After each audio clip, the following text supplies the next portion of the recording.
Pada tahun 1982 sampai 1992, ajang balapan endurance seperti World Sports Car Championship atau WSC menggunakan kategori mobil balap Grup C. Kategori Grup C sangat dicintai oleh banyak orang karena balapannya yang seru dan berbagai mobilnya yang luar biasa. Nah, salah satu mobil paling ikonik dari masa ini adalah Mazda 787B. Banyak orang yang mengatakan kalau ini merupakan salah satu mobil balap paling hebat di dunia. Tapi terdapat beberapa orang juga yang, walaupun jumlahnya sedikit, mengatakan kalau ini sebenarnya mobil balap yang buruk, jelek, dan seterusnya. Akhirnya gue jadi kepikiran, apakah Mazda 787B memang sehebat yang orang katakan? Itu yang akan gue bahas di video kali ini. Sebelum gue ngomong tentang 787B, gue bakal jelasin secara singkat tentang asal-usulnya, yaitu dari Mazda 787. Karena 787B merupakan versi upgrade dari 787 yang biasa. Mazda 787 merupakan mobil balap Grup C yang pertama kali digunakan pada tahun 1990 dan dibuat untuk menggantikan Mazda 767 dan 767B.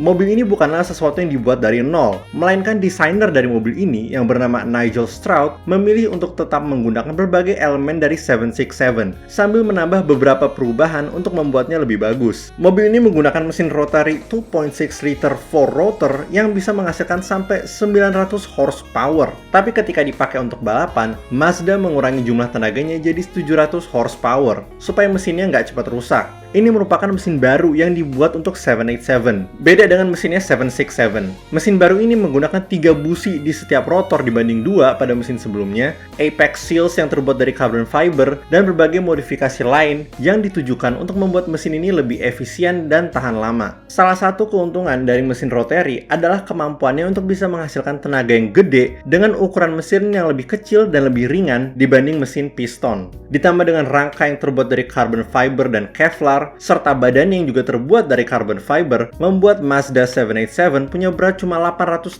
kg.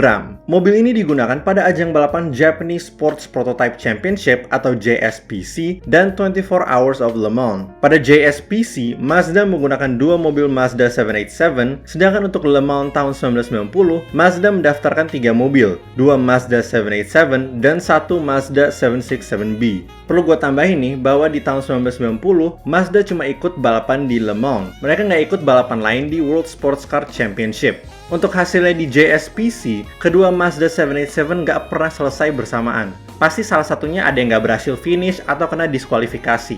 Dengan mobil yang berhasil finish cuma bisa dapat posisi tengah ke bawah. Kabarnya juga nggak lebih baik di Le Mans dengan kedua Mazda 787 yang keluar dari balapan karena masalah mesin dan Mazda 767B cuma berhasil dapat posisi 20. Melihat semua masalah ini, Mazda dengan cepat mencoba untuk memperbaiki dan meningkatkan kemampuan dari 787. Datang tahun 1991, dan Mazda menunjukkan hasil dari kerja payah mereka untuk meningkatkan kemampuan dari 787 dengan versi terbarunya yang bernama Mazda 787B. Terdapat beberapa perubahan yang dilakukan oleh Mazda pada 787B, seperti meningkatkan kemampuan dari air intake system yang menambah jumlah torsi pada mobil ini dan mengubah suspensinya supaya bisa menggunakan ban yang lebih besar dan rem carbon ceramic. Dengan semua upgrade yang dilakukan oleh Mazda, mereka yakin bahwa tahun 1991 bakal memberikan hasil yang lebih baik. Sama seperti tahun sebelumnya, Mazda mengikuti JSPC dengan menggunakan 2 Mazda 787B. Sedangkan untuk Le Mans, Mazda mendaftarkan 2 Mazda 787B dan 1 Mazda 787. Mereka menaruh semua perhatian dan harapannya pada 787B dan para pengemudinya untuk memenangkan 24 Hours of Le Mans. Ini merupakan balapan paling penting bagi mereka. Dan itu kelihatan banget sih bahwa memenangkan Le Mans merupakan prioritas utama dari Mazda. Karena untuk sisa balapan di WSC, mereka cuma menggunakan 1 Mazda 787. Nah, sekarang gue bakal bahas Le Mans tahun 1991. Karena balapan inilah yang membuat 787B menjadi populer banget. Pada saat balapan Le Mans dimulai, ketua strategi dari tim Mazda ngasih tahu ke semua pengemudinya untuk gaspol aja, nggak usah hemat bahan bakar. Mereka bisa menggunakan strategi ini karena waktu masa uji coba, Mazda menemukan bahwa mesinnya 787B sangat irit dan tahan lama. Strategi gaspol di awal ini langsung membuahkan hasil. Dengan 787B yang berwarna oranye hijau dengan nomor 55 yang dikemudikan oleh Volker Widler, Johnny Herbert, dan Bertrand Gachot berhasil ngebut sampai posisi 3. Setelah itu, para pengemudi dari 787B nomor 55 langsung menggunakan hoki seumur hidup untuk membuat mobil Mercedes C11 yang ada di depan mereka tiba-tiba kehilangan kendali dan terpaksa harus masuk pit stop karena masalah transmisi. Sekarang 787B nomor 55 naik ke posisi 2 dan mereka langsung gaspol buat ngejar posisi 1 yang dikuasai oleh Mercedes C11 yang satu lagi. Ternyata hoki mereka masih belum habis nih. Dengan Mercedes C11 yang ada di posisi 1, tiba-tiba mengurangi kecepatannya untuk menghemat bensin. Akhirnya setelah 22 jam berlalu, 787B berhasil nyusul C11 dan mengambil posisi 1. Setelah melakukan pit stop terakhir, Johnny Herbert berhasil membawa 787B menuju finish. Dan dia, bersama Volker Wieldler dan Bertrand Gachot, menjadi juara 24 Hours of Le Mans. Ini bukan cuma momen bersejarah bagi para pengemudinya, tapi juga bagi Mazda dan Le Mans. Karena ini merupakan pertama kalinya mobil dari Jepang dan juga sebuah mobil rotary berhasil memenangkan 24 Hours of Le Mans. Momen inilah yang membuat 787B, terutama yang nomor 55 dengan livery oranye hijau ini, menjadi sangat terkenal.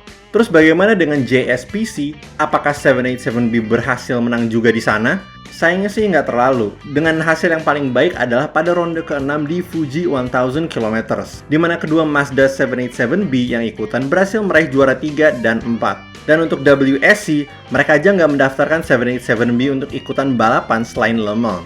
Jadi apa kesimpulannya? Apakah Mazda 787B tetap hebat? Tentu saja, karena mau bagaimanapun keadaannya, menang di Le Mans tetap aja menang di Le Mans. Tapi 787B juga bukan mobil dewa yang banyak penggemarnya katakan. Karena selain Le Mans, mobil ini gagal dalam meraih kemenangan di ajang balapan lain. Walaupun begitu, ini tetap sebuah mobil yang ikonik, apalagi dengan suara mesin yang luar biasa.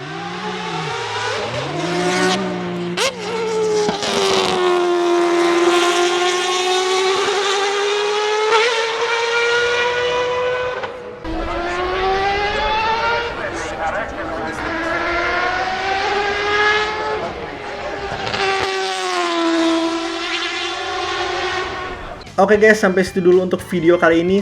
Itulah kesimpulan yang bisa kita dapat tentang Mazda 787B. Bahwa ini adalah mobil yang hebat karena bisa menang 24 Hours of Le Mans, tapi ini bukan mobil dewa yang nggak bisa dikalahkan. Jadi gimana pendapat kalian tentang Mazda 787B? Kasih tau di kolom komen ya. Kalau kalian suka video kali ini, jangan lupa untuk like. Kalau nggak suka, silahkan dislike. Dan kalau suka banget, jangan lupa untuk subscribe. Makasih banyak guys!